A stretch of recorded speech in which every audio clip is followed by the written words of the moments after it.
Montu pilot দেখার পরে কে কে সৌরভ দার উপর ক্রাশ খেয়েছিল তারা কিন্তু একটা কমেন্ট অবশ্যই করো। আর পাশে তো ছিল একটা বারবি ডল, ভাই কি মিষ্টি দেখতে দর্শনা দেখে। যে কি ওয়াচ অ্যান্ড টেলিকমে ছিল Vivo S70 elite and Vivo S70 হচ্ছে লঞ্চিং, আর সেই লঞ্চিংয়ে সৌরভ দা আর দর্শনাদের আসার কথা ছিল, তো তোনারা এসে গেছে, সাথে আমি তো ছিলাম।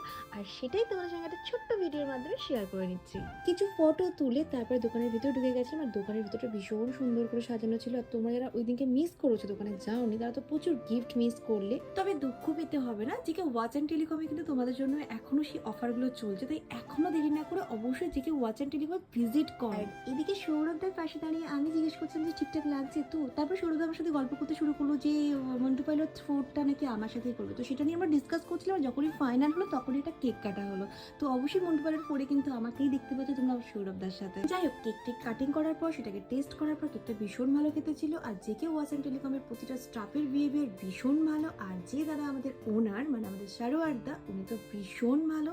সব তো হলো, আমাকে একটু তোমাদের শো আপ করি, আমাকেই সিম্পল ভাবে তোমাদের কেমন লাগছে অবশ্যই জানিও। আর এই যে সারোয়ার দা বুফেটা আমাকে দিয়েছিল, বিশ্বাস করো গোটা ভ্যালেন্টাইন উইকে একটা ফুলও পাইনি, এই সারোয়ার দা 3টে ফুলের বুফে দিয়ে আমার মন জিতে নিয়েছে। তো তোমরা অবশ্যই যেও ওনার কাছে।